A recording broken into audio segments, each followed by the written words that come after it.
Hi friends, welcome to Kavitha Styles. நம்ம சேனலில் நம்ம இன்றைக்கி என்ன பார்க்க போகிறோன்னா நல்ல சுவையான ஒரு சால மீன் குழம்பு தாங்க பார்க்க போகிறோம். இந்த குழம்புல மாங்காய் தேங்காய் எல்லாம் போட்டு ரொம்ப டேஸ்ட்டாக பண்ணியிருக்கிறோம். இது பொதுவாக மீன் குழம்போட ஸ்மெல்லே இல்லாமல் ரொம்ப டேஸ்ட்டாக இருக்கும். வாங்க இந்த மீன் குழம்பு எப்படி ப்ரிப்பேர் பண்ணலாங்கிறத பார்க்கலாம். ஒரு மண் சட்டி அடுப்பில் வச்சுருக்கேங்க. அதில் கொஞ்சமாக நல்லெண்ணெய் விட்டுக்கலாம். ஆயில் ஹீட் ஆகட்டும். இப்போ ஒரு ஸ்பூன் ஜீரகம் சேர்த்துக்கலாங்க. அது கூடவே ஒரு 1/4 ஸ்பூன் பெருஞ்சீரகம், 1/4 ஸ்பூன் மிளகு சேர்த்துக்கலாம். நல்லா பொரியட்டும் இது.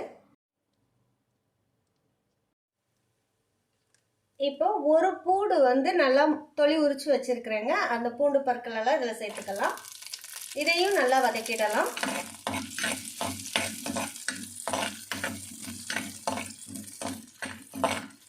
கூடவே கொஞ்சமா கருவேப்பிலையும் சேர்த்துக்கலாங்க.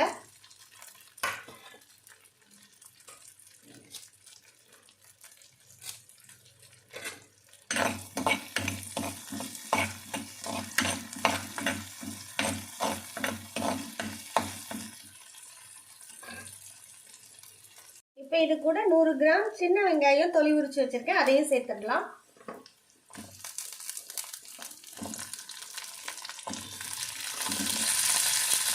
இதையும் நல்லா வதக்கிடலாம்.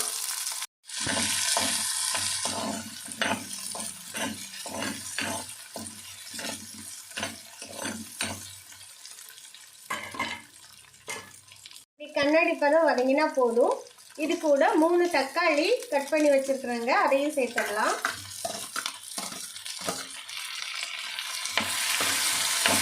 இதையும் நல்லா வதக்கிடுங்க.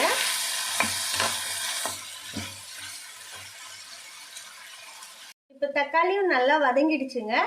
இப்போ ஸ்டவ் ஆஃப் பண்ணிட்டு இதை வேற ஒரு பிளேட்ல எடுத்து வச்சு நல்லா ஆற வச்சிடலாம்.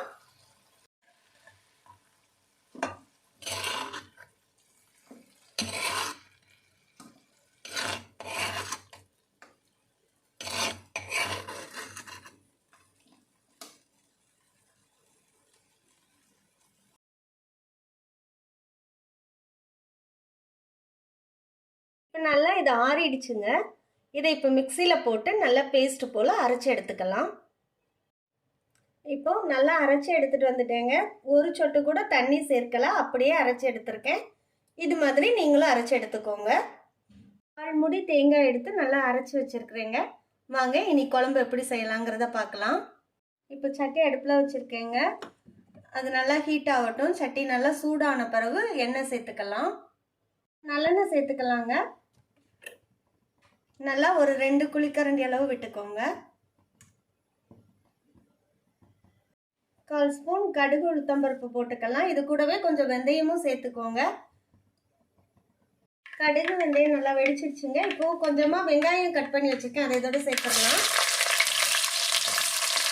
இது கூடவே ஒரு இனுக்கு கருவேப்பிலையும் சேர்த்துக்கோங்க. நல்லா வதக்கிடுங்க.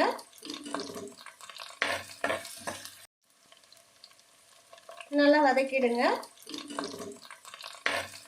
வெங்காயம் நல்லா வதங்கிடுச்சுங்க. அது கூடவே 3 டேபிள் ஸ்பூன் மல்லித்தூளும் 2 டேபிள் ஸ்பூன் வத்தல் தூளும் சேர்த்துருக்கேன். கொஞ்சமா மஞ்சள் தூள் சேர்த்து நல்லா எண்ணெயோட வதக்கிடலாம்.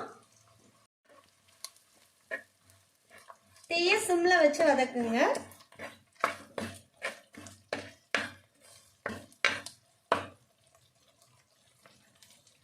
அடுத்தது அரைச்சி வச்சிருக்கிற அந்த தக்காளி வெங்காயம் விழுது இருக்கு இல்லையா, அதை இதோட சேர்த்து வதக்கிடலாம்.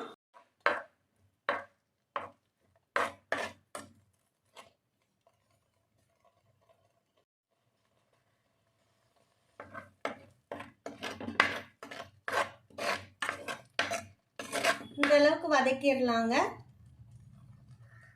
கூட ஒரு நெல்லிக்காய் அளவுக்கு புளி எடுத்து கரைச்சி வச்சிருக்கிறேங்க. அந்த தண்ணியை இதோட சேர்த்துடலாம்.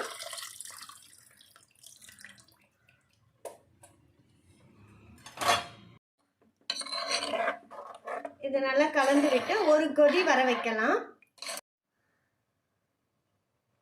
தீயை கொஞ்சம் ஹையில் வச்சு நல்லா கொதிக்க விடுங்க.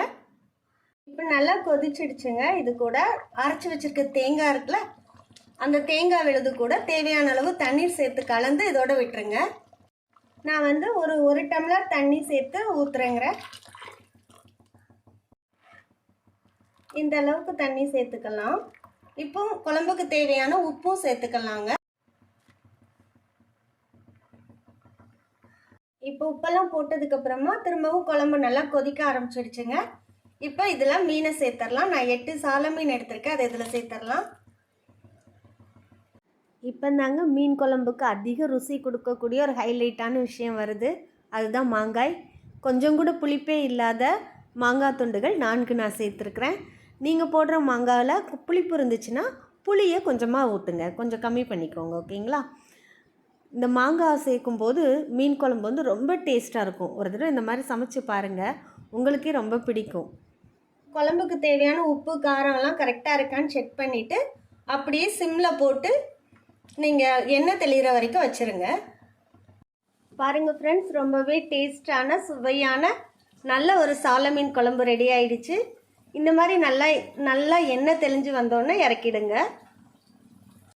ஏன்னா ஃப்ரெண்ட்ஸ், இந்த சால மீன் குழம்பு உங்களுக்கு பிடிச்சிருக்கா? என்னோடய ரெசிபி உங்களுக்கு பிடிச்சிருந்துச்சுன்னா எங்கள் சேனலை சப்ஸ்கிரைப் பண்ணுங்கள், வீடியோவுக்கு ஒரு லைக் கொடுங்க, உங்கள் ஃப்ரெண்ட்ஸ் அண்ட் ரிலேட்டிவ்ஸ் கூட ஷேர் பண்ணுங்கள். இன்னொரு நல்ல வீடியோவோட திரும்ப உங்களை மீட் பண்ணுறேன். தேங்க்யூ ஃபார் வாட்சிங்.